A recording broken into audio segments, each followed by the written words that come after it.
abrir nuestras Biblias en Isaías. Pues ahí estamos, hermanos, estudiando ese capítulo. Todavía tenemos uno o dos mensajes más y llegar hasta el final. Creo que ya todos hemos estado en los mensajes anteriores y donde hemos dicho, es un capítulo que anticipaba desde el nacimiento, el ministerio, la muerte y la resurrección de nuestro Señor Jesucristo. Habíamos dicho también que esto fue escrito unos 700 años antes de Cristo. O sea que con varios siglos de anticipación, Isaías nos presentó esta profecía relacionada con nuestro Señor Jesucristo. Habíamos visto el primer mensaje basado en el versículo 1, que se titulaba ¿Quién ha creído en nuestro anuncio? Nuestro segundo mensaje estaba basado en el versículo 3 y se titulaba Despreciado y desechado entre los hombres. Y hoy vamos a estar tomando el título del versículo 7, donde dice ahí la palabra de Dios, dice que él como cordero fue llevado al matadero y como oveja delante de sus trasquiladores, él mudeció y no abrió su boca. Así que nuestro mensaje hoy se va a titular El silencio del cordero. De eso vamos a estar hablando entonces hoy, acerca de el silencio del cordero. Comenzamos con el versículo 5. Dice la palabra, mas él herido fue por nuestras rebeliones, molido por nuestros pecados. El castigo de nuestra paz fue sobre él, y por sus llagas fuimos nosotros curados. Todos nosotros nos descarriamos como ovejas, cada cual se apartó por su camino, mas Jehová cargó en él el pecado de todos nosotros. Angustiado él y afligido, no abrió su boca. Como cordero fue llevado al matadero y como oveja delante de sus trasquiladores. Él mudeció y no abrió su boca. Quiero mencionar, hermanos, con total claridad, que nuestro Señor Jesucristo nunca respondió a las acusaciones que hacían contra él. En todo caso, sus respuestas eran con el silencio. Ese era su modo de responder, con el silencio. Porque ante todas las acusaciones, él no se distraía de su misión. Él estaba enfocado en llegar a la cruz y morir allí, en lugar de los pecadores. Esa era su misión principal, su ministerio central. Cuando él era acusado, sus verdugos, hermanos, no podían comprender, tampoco podían ver, de que Jesús era el Cordero de Dios que quita el pecado del mundo. Y él en esa misión tenía que llegar a la cruz. Por lo tanto, todas las acusaciones, los inventos, las mentiras que decían acerca de él, todos, hermanos, estaban impregnadas con las huellas dactilares del diablo. La gente mentía acerca de él, impulsados por el diablo, padre de la mentira. El silencio del cordero, 2 veces dice ahí, él mudeció, no abrió su boca.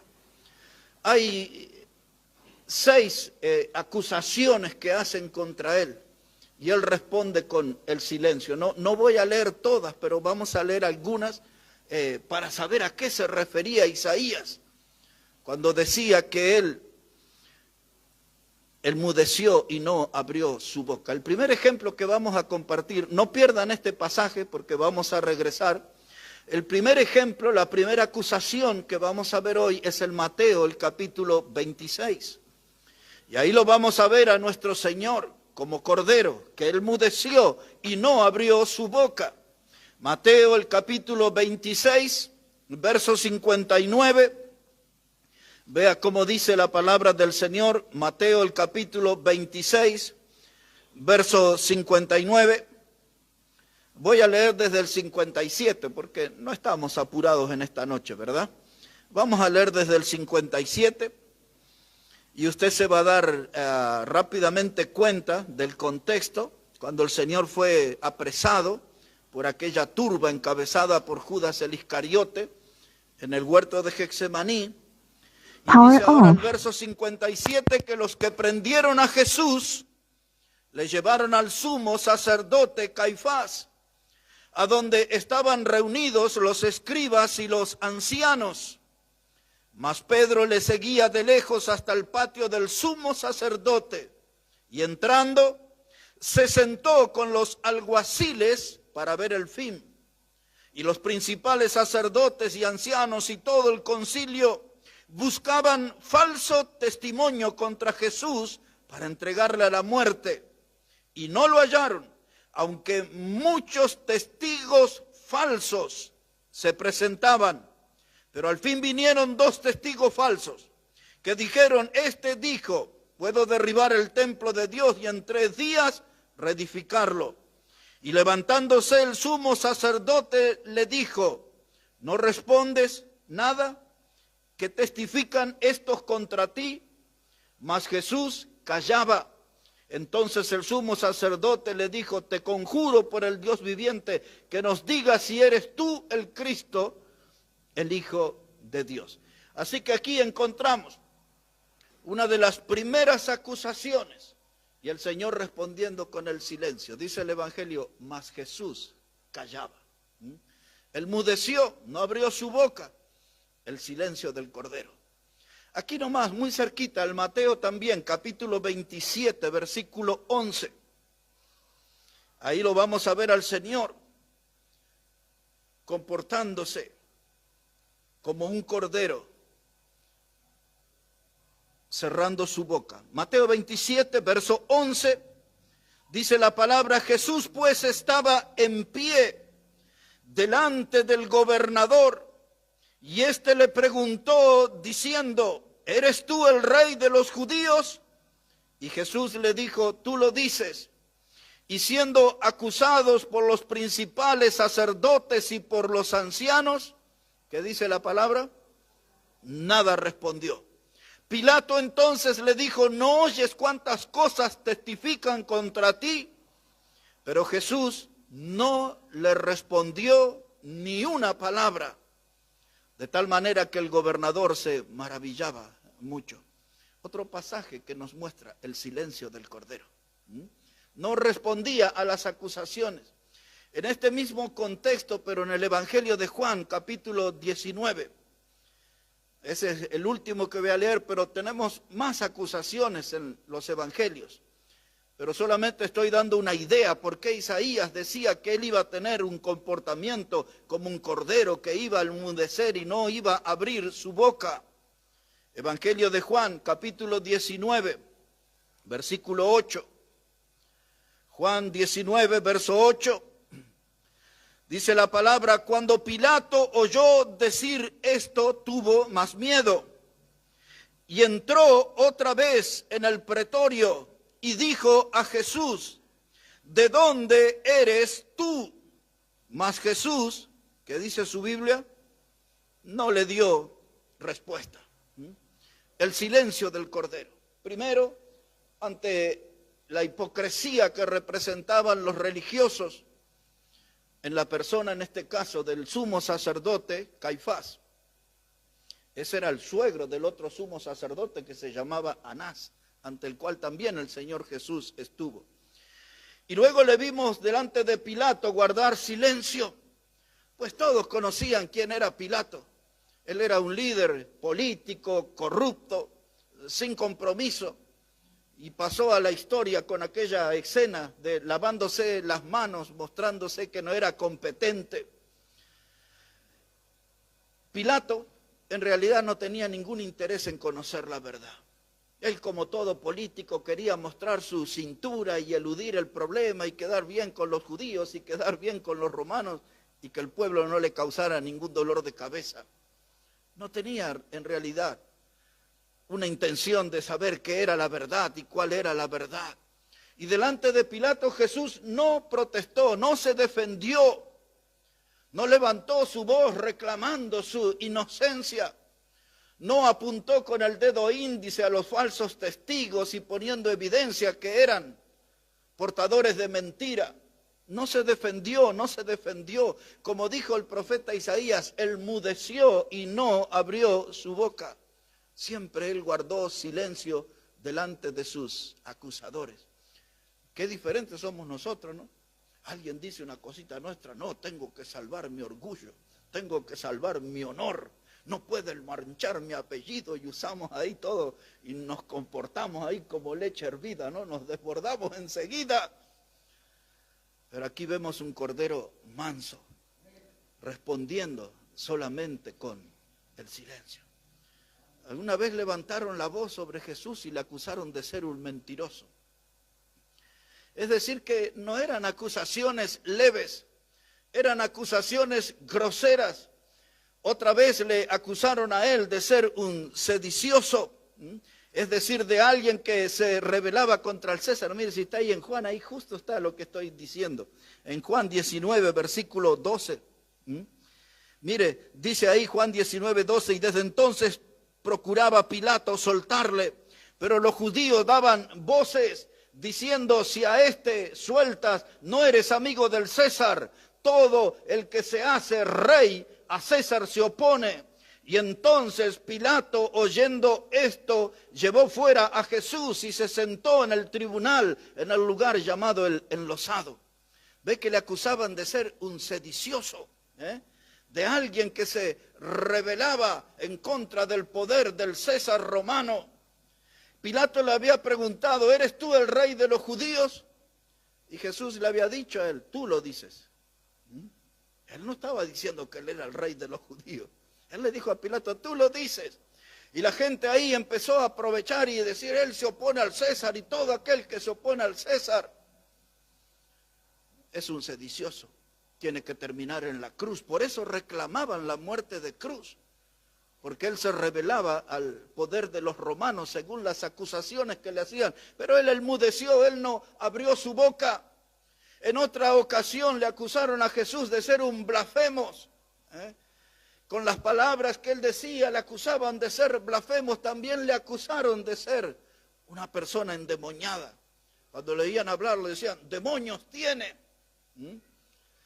Acusaciones serias, acusaciones ruidosas, ya que está ahí en Juan capítulo 10, verso 20, una miradita rápido ahí, Juan capítulo 10, versículo 20. Observe cómo dice ahí la palabra de Dios, Juan, capítulo 10, versículo 20. Muchos de ellos decían, ¿qué cosa? Demonio tiene. Y está fuera de sí. ¿Por qué le oís? Le acusaban que Jesús era un endemoniado. Demonios tienen. ¿Por qué le escuchan? ¿Por qué le oís? Decían la gente. Y mire, quiero que ponga atención a eso. Otra vez verso 20, dice, muchos de ellos decían, demonio tiene y está fuera de sí. La palabra que se usaba en aquellos tiempos era la palabra lunático. Está fuera de sí, este hombre está en un estado de locura, en un estado demencial. Cuando en la antigüedad se hablaba de esa palabra, de ser un lunático, de alguien que tenía estados de locura por tiempo, eso era un lunático, alguien que tenía problemas de salud mental. De eso le estaban acusando, mentiroso, sedicioso, blasfemo, endemoniado, lunático. Y vemos el silencio del cordero. No salió a defenderse. Dice como cordero, enmudeció y no abrió su boca. Volvemos a Isaías 53. Y nos paramos ahí en el versículo 5 otra vez. Isaías 53, versículo 5. Dice la palabra, mas él herido fue por nuestras rebeliones. Eso es lo que destaca Isaías. La palabra herido significaba que él iba a ser atravesado, significaba que él iba a ser perforado, que él iba a ser traspasado. Y claro que sí, el Salmo 22 cuando habla, anticipando David la muerte de Cristo, dice que él, hermanos, iba a ser puesto en la cruz. Y la palabra de Dios habla que él iba a ser ahí clavado al madero, iba a ser perforado. Dice él, pero contar puedo todos mis huesos. Y aquí está hablando Isaías también en el mismo sentido. Y también Zacarías, que estudiamos hace poco tiempo, el capítulo 12, versículo 10. Y decía el texto, y mirarán a mí a quien traspasaron. ¿Se acuerdan de ese texto? Y mirarán a mí a quien traspasaron. Esa es la palabra herido. Eso es lo que quiere decir herido, que iba a ser atravesado, perforado, que iba a ser traspasado. Ese término, hermano, es acompañado ahí en ese versículo 5. Herido por nuestras rebeliones, y ahora él dice molido por nuestros pecados. La palabra molido se traduce literalmente como alguien que iba a ser triturado.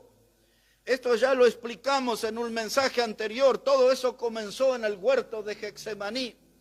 Yo di la explicación aquí que la palabra Getsemaní se debía a un molino que había en el lugar. Era una prensa que había allí que se utilizaba para triturar las aceitunas y sacar el aceite. Y eso era la figura por el cual el Señor estaba en Getsemaní, porque Él iba a ser herido, molido por nuestro pecado. Quiere decir que Él iba a ser aplastado, triturado, solo que de su interior no iba a salir aceite, sino iba a salir sangre, un sudor sangriento. Y esa es la figura que se presenta ahí.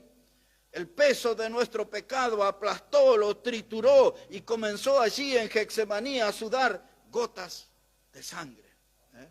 Y era su sudor como grandes gotas de sangre. Y ahora la Biblia pone énfasis aquí en este versículo 5, la tercera frase. Primero, herido por nuestras rebeliones. Segunda frase, molido por nuestro pecado. La tercera frase dice, el castigo de nuestra paz fue sobre él y por su llaga fuimos nosotros curados. La tercera frase, el castigo de nuestra paz fue sobre él. Y hoy, nosotros que somos salvos, tenemos paz con Dios. Pero para conseguir esa paz con Dios, el castigo fue sobre él. Él consiguió la paz. Dice Colosenses capítulo 1, versículo 20, dice que el Señor allí consiguió la paz mediante la sangre de su cruz. Colosenses 1:20, consiguió la paz mediante la sangre de su cruz. Así que nuestra paz con Dios, hermano, el costo fue altísimo, el precio fue altísimo, fue la sangre preciosa de Cristo. Dice ahí, y el castigo de nuestra paz fue sobre él, por su llaga fuimos nosotros curados. Y ahora entra en el versículo 6 con otra frase, dice, todos nosotros nos descarriamos como ovejas. Estos no son frases perdidas, sueltas del Antiguo Testamento, todas tienen su cumplimiento, su explicación, su aclaración, su conexión con algo del Nuevo Testamento. Cuando dice la palabra de Dios que todos nosotros nos descarriamos como oveja, en primer lugar, esa declaración muestra nuestra inclinación voluntaria hacia el pecado. Todos nosotros nos descarriamos. Nadie nos obligó, nadie nos presionó. Nos inclinamos a esa práctica del pecado voluntariamente. Y aún hoy, hermanos, siendo salvos, cuando hay pecado en nuestra vida, lo hacemos voluntariamente. No creo que alguien nos esté obligando a nosotros a pecar. A veces usamos eso como argumento, como excusa, como una posible justificación. Alguien por allá dice, me emborraché porque mis amigos me impulsaron a tomar. O hice tal clase de pecado porque el ambiente donde yo me muevo me empujó. No, hermano, nosotros decidimos voluntariamente pecar. Dice, todos nosotros nos descarriamos por voluntad propia.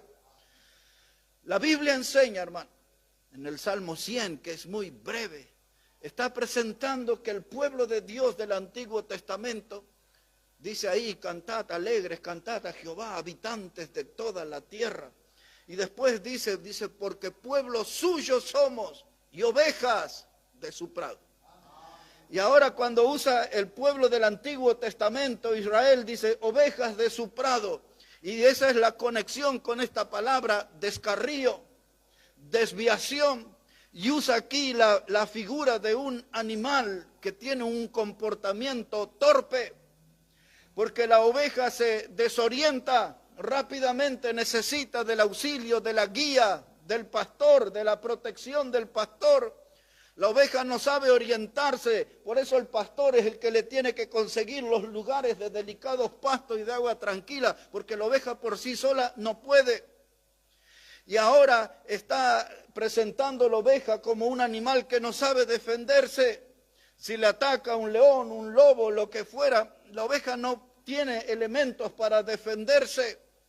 Y usando esa figura de oveja se aplica a nosotros, porque nuestra conducta también es torpe y nos desorientamos y nos descarriamos. Y como ovejas andamos perdidos y podemos andar perdidos largo tiempo. Podemos andar lejos de los caminos del Señor largo tiempo, podemos estar lejos de la casa del Señor por largo tiempo, podemos estar ausentes de la comunión con los hermanos por largo tiempo. Tenemos esa conducta de oveja, nos desorientamos y nos perdemos en los caminos de la vida. La Biblia utiliza la palabra nos descarriamos. Cada cual se apartó por su camino, y usando esa misma figura, cuando la oveja se sale de la fila del pastor o se sale del redil, salta al vallado y se pierde. La oveja anda a la deriva, anda desorientada. Dice el libro de los Proverbios, capítulo 22 y verso 28, a modo de advertencia, dice: no traspaséis los linderos antiguos que nos dejaron nuestros padres. En otras palabras, no podemos nosotros salirnos de los límites de la palabra de Dios. Siempre tenemos que estar contenidos dentro de la palabra. Nuestro estilo de vida tiene que ser dentro de la palabra de Dios. No irnos al mundo, no abrazar el pecado, no andar en las tinieblas, no andar de la mano con el diablo. Tenemos que mantenernos dentro de los límites de la palabra de Dios. No podemos ser como las ovejas torpes que saltan el vallado y se pierden. Pierden el rumbo, pierden el camino en la vida. Y esas ovejas, ya hemos estudiado alguna vez aquí, de Lucas 15, de una oveja perdida, una moneda perdida y un hijo perdido. ¿Se acuerdan esas parábolas? Y aquella oveja, el pastor tuvo que dejar las 99 y salir a buscar la que estaba perdida. Y una oveja perdida está expuesta a toda clase de peligro. Una oveja perdida está en soledad. Y así le pasa aún a los hijos de Dios cuando se alejan del camino del Señor. Están en la soledad, están expuestos a toda clase de peligro, a las bofetadas del diablo. No tiene otros hermanos con los cuales estar codo con codo y enfrentar al enemigo. No, andan a la deriva, andan sin rumbo. Son como Caín cuando mató a su hermano Abel. Y cuando Dios supo y le mostró que él era el autor de ese crimen, dice que Caín salió como errante por la tierra, sin rumbo, no sabía dónde ir. Y muchos cristianos cuando se alejan del Señor andan al estilo de Caín, de manera errante, y torturan sus almas, lastiman sus almas lejos de Dios. Y se entregan a los vicios, se entregan a las pasiones desordenadas. Y los hijos de Dios en el mundo, ese no es su ámbito, y ahí son infelices. Y luego de un tiempo, y a veces de largo tiempo, vuelven al camino del Señor, vuelven a la casa del Señor, todos lastimados y malheridos. Consiguieron en la vida heridas que eran evitables, heridas que eran innecesarias. ¿Por qué están tan heridos? Porque se comportaron como ovejas. Se descarriaron, se alejaron de los caminos de Dios. Y ahora la Biblia dice, todos nos descarriamos como ovejas, cada cual se apartó por su camino.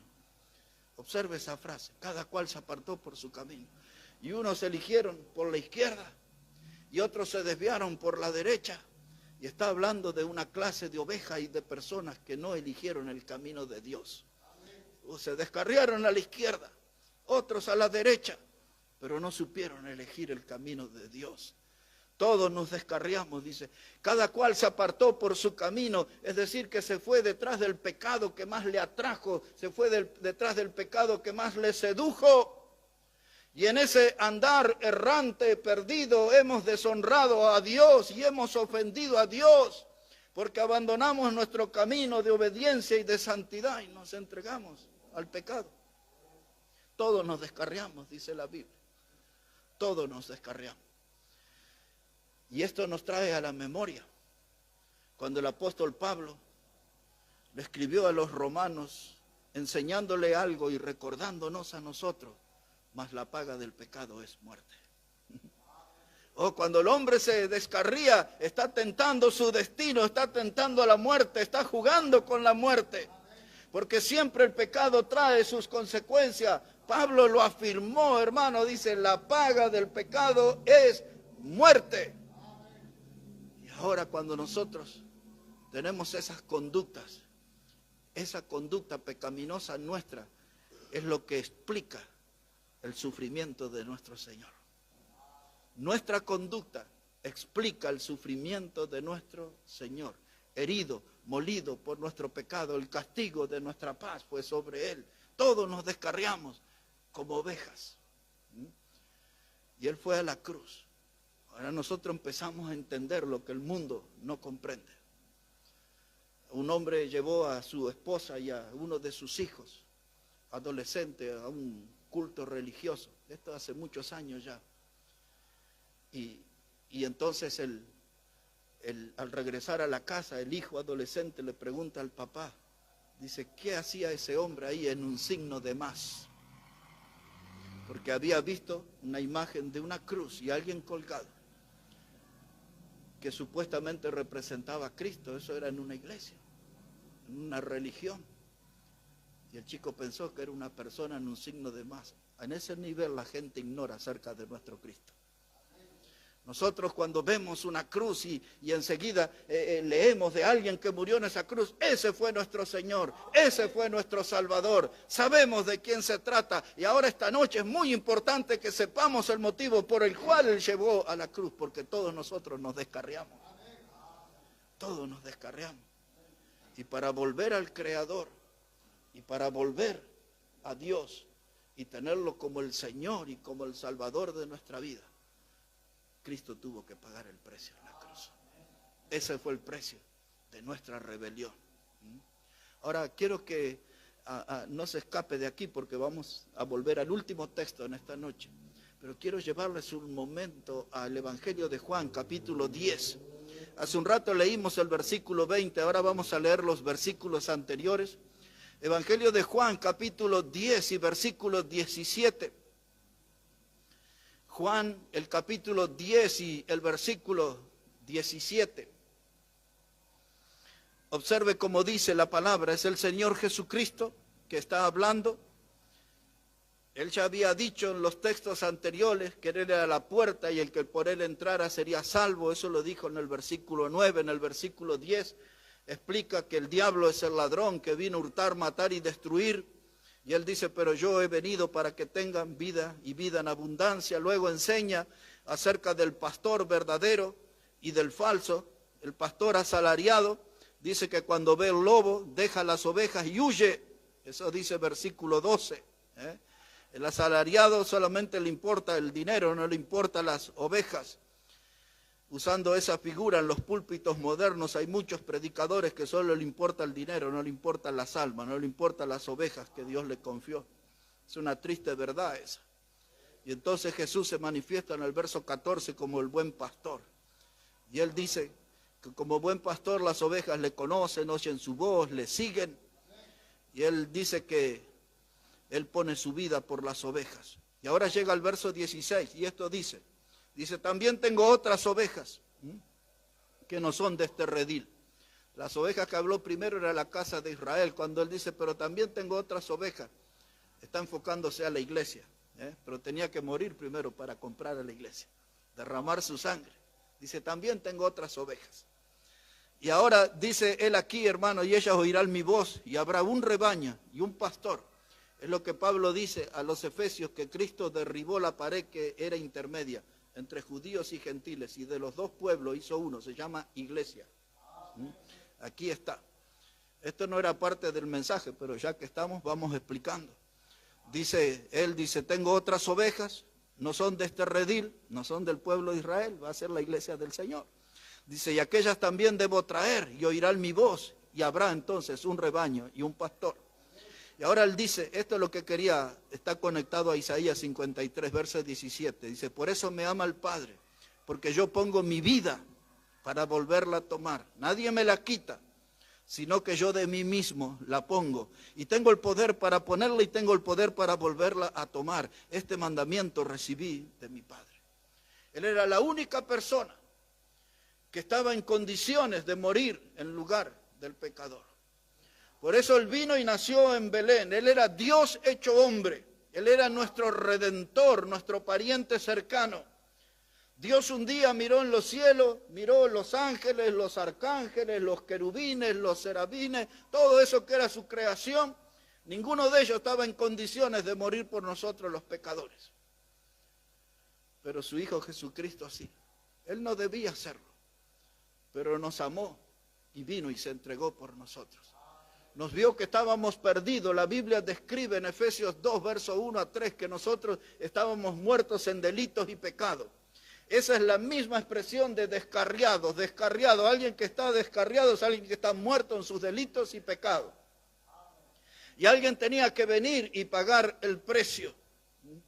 Alguien tenía que venir y morir para redimirnos, para rescatarnos. Y ahora Jesús dice esto, yo no morí en una cruz como resultado de un accidente. No morí en una cruz por un descuido de Dios. Yo morí en la cruz porque yo vine y puse mi vida y la vuelvo a tomar. Y eso es impactante porque cada vez que él habló de su muerte, habló de su resurrección. Pongo mi vida y la vuelvo a tomar. Muero y resucito. Esa fue su promesa y es lo que él cumplió. Pero también dijo que iba a resucitar y que iba a volver otra vez a buscar a su iglesia. Todo esto, hermanos, estos textos son de una enorme riqueza espiritual para nuestra alma. Todos estos textos hacen florecer muchas doctrinas de la palabra de Dios. Pero dice el Señor, yo pongo mi vida. Lo hizo conmovido por nuestra situación perdida de pecadores. Y él vino y puso su vida. Dice, yo la vuelvo a tomar. Dice, nadie me la quita, yo la pongo. Él la entrega enteramente su vida por nosotros, los pecadores. Ahora, hermano, la semana que pasó cité un texto de Primera de Pedro 2, verso 24, y Pedro dice allí, hablando de Cristo, dice, y él cargó su cuerpo sobre el madero nuestros pecados. Él cargó en su cuerpo sobre el madero nuestros pecados.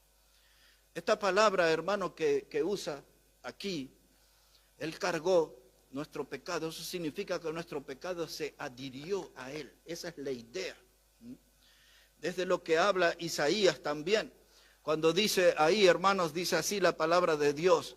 Dice, todos nosotros nos descarriamos como oveja, cada cual se apartó por su camino, mas Jehová cargó en él el pecado de todos nosotros. Esa frase es la que usa Primera de Pedro 2:24, cargó en su cuerpo sobre el madero nuestros pecados. Esa palabra cargó significa que nuestro pecado se pegó, se adhirió a él.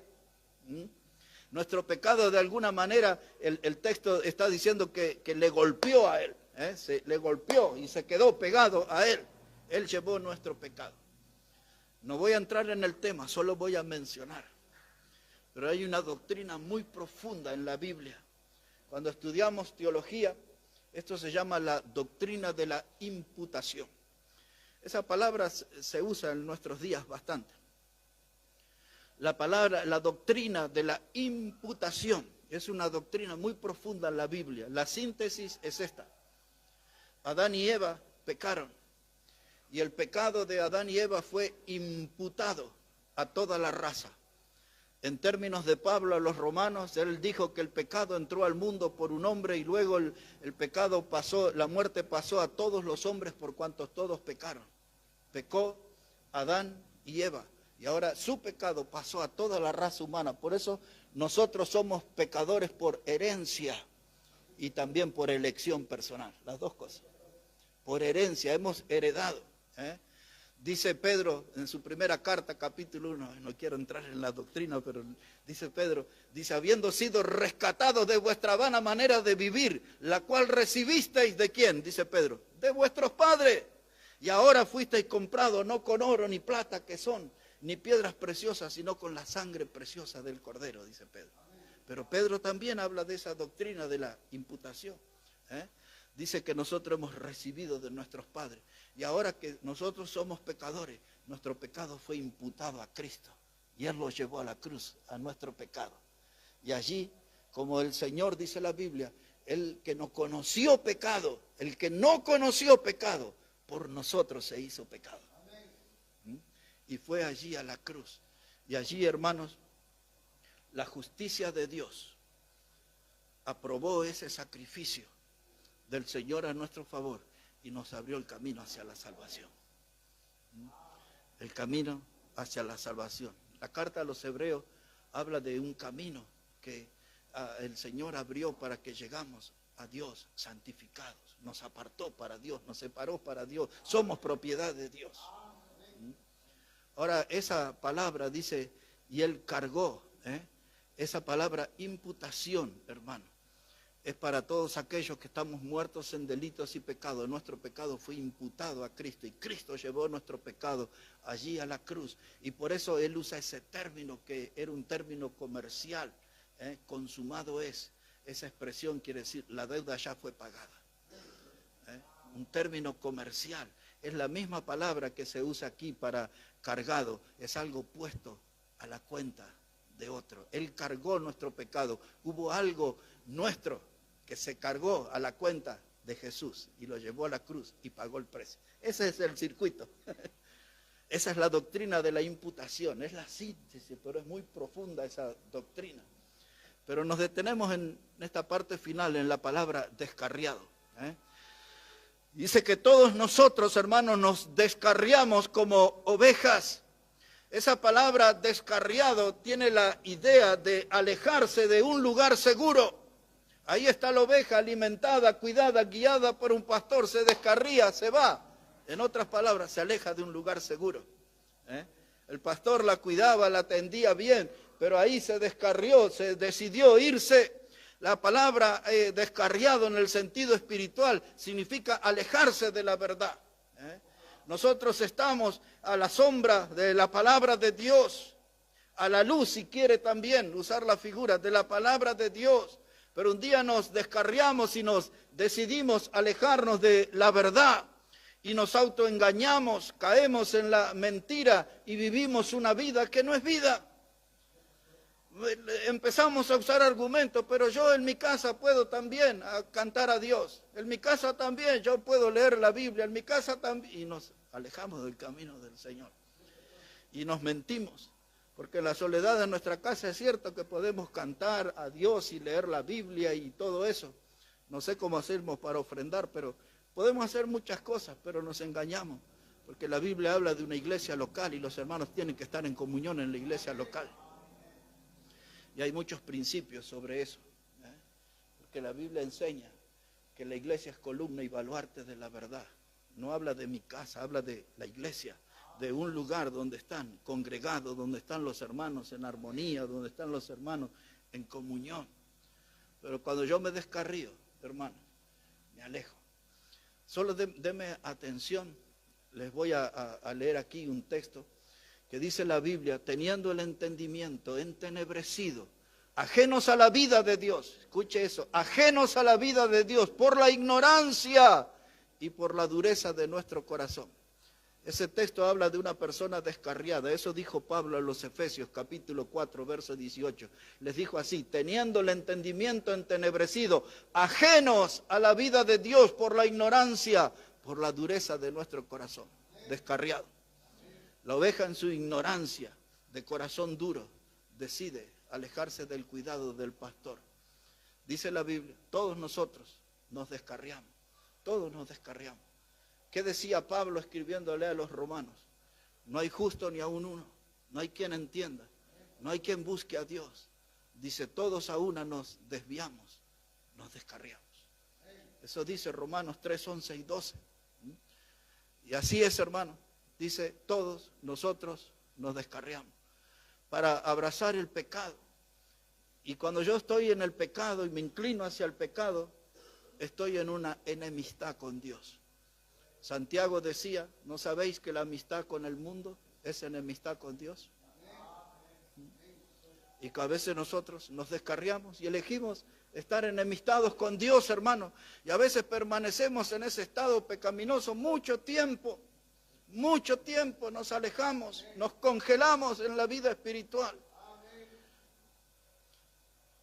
Cuando usted lee en Gálatas, por ejemplo, que yo le llamo a eso la galería del horror o la galería del terror, hay una lista de pecados ahí donde habla de borrachera, de maldicencia, de hechicería, de orgías, todo eso está ahí en Gálatas, escrito. Y cuando uno se descarría puede caer en cualquiera de todas esas cosas, que son vergonzosas, que son escandalosas. Y uno a veces ve los hijos de Dios enredados en esas actividades pecaminosas. Y la Biblia dice, porque se han descarriado. Se han dejado el camino, por la izquierda, por la derecha, pero no decidieron el camino del Señor. Ahora, frente al descarrío, ¿cuál es la respuesta? Es la sangre preciosa de Cristo. Hermano, la sangre preciosa de Cristo es la medicina para el descarrío. Esa sangre, el evangelio nuestro, hermano, no es evangelio de prosperidad, no es evangelio de sanidad. El evangelio nuestro, hermano, habla de sangre, habla de muerte y habla de resurrección. Habla de un madero duro, habla de látigo, de clavos dolorosos que laceraron y lastimaron el cuerpo de nuestro Señor.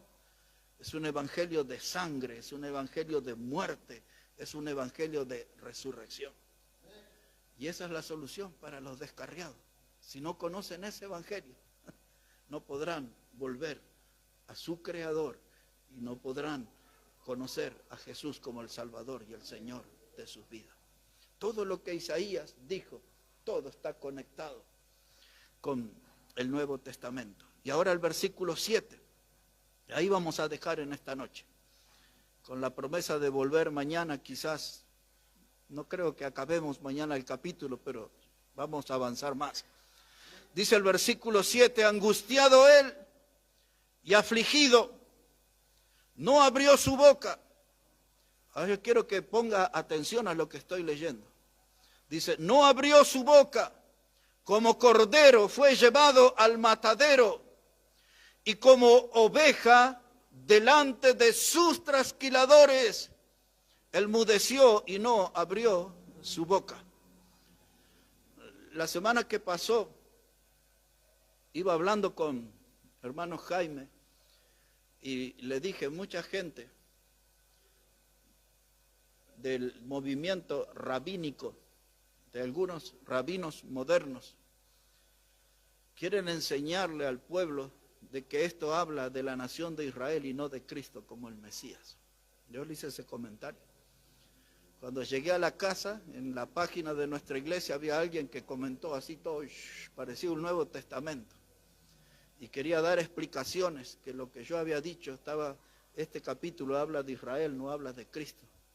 Pero cuando usted lee texto a texto, va a encontrar entre 6 a 7 explicaciones que demuestran de que no está hablando de una nación, está hablando de una persona.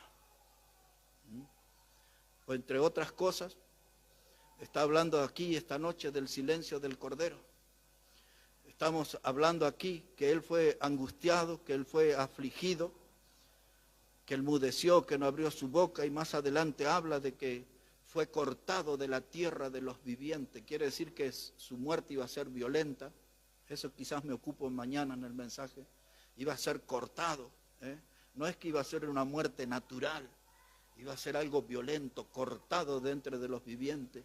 Isaías se pregunta después, dice, ¿y su heredad quién podrá contarla? ¿No?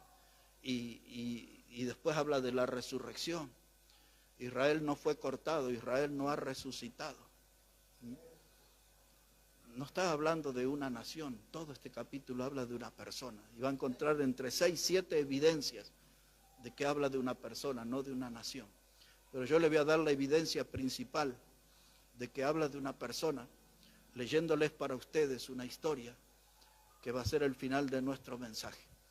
En el libro de Hechos, capítulo 8, y ahora cuando leamos ahí, usted pueda decirse a sí mismo, y esto se sacó de aquí, de Isaías, de donde lo leímos.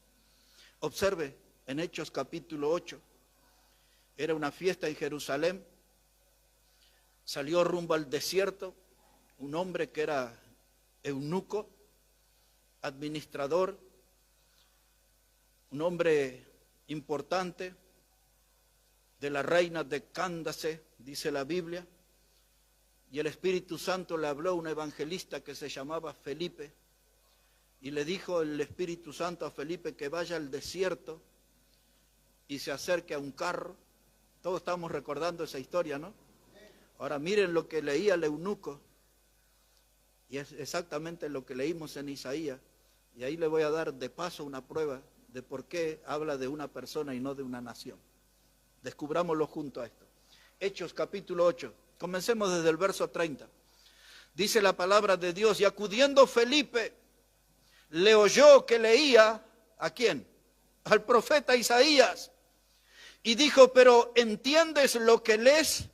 Y dijo, ¿y cómo podré si alguno no me enseñare? Y rogó a Felipe que se subiese y se sentara con él. Y el pasaje de la escritura que leía era este. Yo se lo anticipo, Isaías 53:7 estaba leyendo. Observe. Dice, como oveja a la muerte fue llevado, y como cordero mudo delante del que lo trasquila, y así no abrió su boca. Miren lo que estaba leyendo el eunuco, ¿eh? Y ahora nos preguntamos, ¿estaba leyendo acerca de una nación o estaba leyendo acerca de una persona? Porque el eunuco tenía una inquietud, tenía una pregunta. Miren cuál fue su pregunta. Dice versículo 33, dice, en su humillación no se le hizo justicia. Lo que dice ahora es lo que quiero predicar mañana, que dice Isaías, mas su generación, ¿quién la contará? Porque fue quitada de la tierra su vida. Eso es lo que le prometí para la prédica que sigue. Y ahora mire, respondiéndole eunuco, dijo a Felipe, te ruego que me digas, ¿de quién dice el profeta esto? ¿De sí mismo o de algún otro? ¿Está hablando de una nación? ¿Está hablando de un país? Dice el eunuco, ¿de quién está hablando el profeta? ¿De sí mismo o de otro? Verso 35, y entonces Felipe, abriendo su boca y comenzando desde esta escritura, le anunció el evangelio de Jesús. ¿De quién estaba hablando Isaías? De Jesús. Le habló del evangelio de Jesús. Qué maravilla como la Biblia se explica a sí mismo, ¿no? La gente discute y toman posturas y se enemistan y todo eso. Y la Biblia es tan clara. No le dijo Felipe, mira, te voy a dar una clase de geografía acerca de una nación que se llama Israel. No, esto habla de Jesús, te voy a hablar acerca de Jesús. Mire cómo sigue, ya conoce el final. Dice verso 36, y yendo por el camino llegaron a cierta agua y dijo el eunuco, aquí hay agua, ¿qué impide que yo sea bautizado? Y Felipe le dijo, si crees de todo corazón, bien puedes. Y respondiendo dijo, creo que Jesucristo es el Hijo de Dios. ¿Cómo llegó a esa conclusión? Porque le fue explicado el pasaje que Isaías 53, que hablaba de Jesucristo como el Hijo de Dios. Y él creyó en eso y fue bautizado y confesando. Ahora que leía Isaías y ahora que entiendo Isaías, ahora sí reconozco que Jesucristo es el Hijo de Dios. Y al agua. Y ahí está. Decía Isaías 53:7, dice, angustiado él y afligido.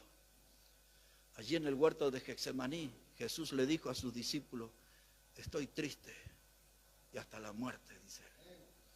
Porque él estaba viendo aquella copa de la cual le dijo a su padre, si es tu voluntad, pasa de mí esta copa.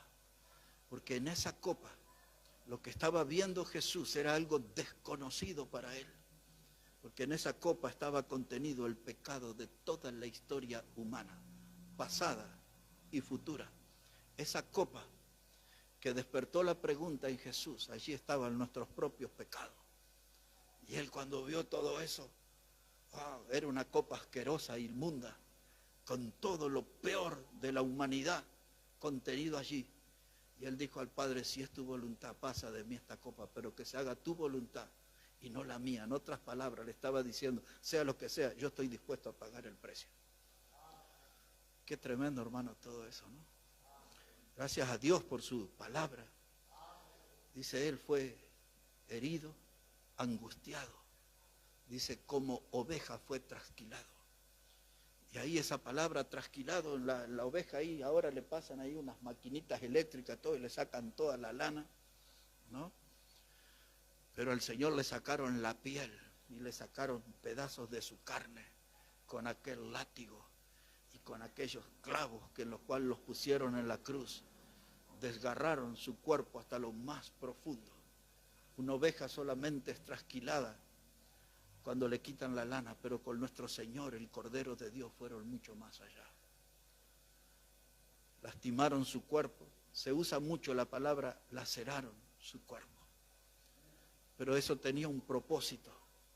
Y lo que se vio aquí en el Nuevo Testamento necesitamos verlo en nuestros días. Cuando la gente sepa el amor, la entrega, el propósito de esa muerte en la cruz, queremos ver en nuestros días gente reaccionando como el eunuco y diciendo, yo creo que Jesucristo es el Hijo de Dios. Este evangelio tiene poder en nuestro tiempo. Tenemos que predicar Isaías y tenemos que aprenderlo y tenemos que comprenderlo y tenemos que saber que muchos años antes de que Jesús estuviera en aquel pesebre de Belén, Él ya estaba decidido a ir a la cruz. Él sabía que gente pecadora iban a necesitar de un gran Salvador como Él. La teología, la doctrina de Dios está allí en Cristo. Cristo, Jesús, murió por mí. El gran predicador Spurgeon, el príncipe de los predicadores, ahora antes de su muerte, él dijo esas palabras. Yo toda la doctrina la puedo resumir en 4 palabras. Jesús murió por mí. No es difícil anunciar ese mensaje, ¿no? Tenemos que animarnos, porque si Jesús murió por mí, murió por ti también. Y debes saberlo, y debes creer en Él, y encontrar un refugio eterno. Muchos que desprecian a este Salvador, como decía el versículo 3 de Isaías, despreciado y desechado entre los hombres. Muchos que les desprecian, les esperan las llamas eternas del infierno. Pero aquellos que como nosotros creen en Él como el Salvador, hay un cielo eterno, una gloria eterna, una herencia inmarcesible, dice Pedro. Esa palabra quiere decir que no se marchita, que no se corrompe, que conserva siempre un estado de plenitud. Esa es la herencia que Dios consiguió para nosotros por medio de Cristo Jesús. Cuando sabemos todas estas cosas, hermano, todo esto tiene que ser una voz que nos convoque a la acción, una voz que nos convoque al servicio, porque ante una obra tan grande y tan perfecta y tan maravillosa de Cristo, no podemos responder con parálisis, con silencio. Debemos responder con acción. Y como decía el predicador Spurgeon, anunciarle esa doctrina entera. Jesús murió por mí. Jesús murió por mí. El mundo necesita saber eso, hermano. El mundo necesita saber. Oremos al Señor. Padre, queremos darte las gracias una vez más por tu palabra. Y gracias porque nos das comprensión sobre ella. Y hoy pedimos también que tu palabra, que es una fuente de bendición para nuestra alma, que hoy también se vuelva en una fuente de aliento, de motivación, para servirte más y para servirte mejor, Señor. Que no perdamos de vista nunca ese sacrificio de tu Hijo amado Jesucristo en nuestro favor. Sabemos que nos hemos descarriado, sabemos que nos hemos desviado, que te hemos lastimado en tu santidad, Señor, con nuestra manera de pecar. Pero hoy que estamos en el camino, pedimos que tu mano nos afirme cada día más nuestro paso, nuestro andar con Cristo, y que podamos ser bendición y que podamos ser un testimonio andante de que Jesús vive en nosotros, que Él es nuestro Salvador. Bendice tu palabra, Señor, y bendice nuestras vidas hoy. Todo lo pedimos en el precioso nombre de Jesucristo. Amén y amén. Amén, hermanos. Que Dios bendiga, hermanos, su palabra. Y todavía para llegar al final de este capítulo 53 vamos a tener un mensaje, quizás 2 mensajes más todavía. Y bueno, y vamos a aprender lo más que podamos del plan perfecto de Dios para nuestra redención, para nuestra salvación. Hermano Ramiro, él va a venir ahora para guiarnos en un tiempo de alabanza.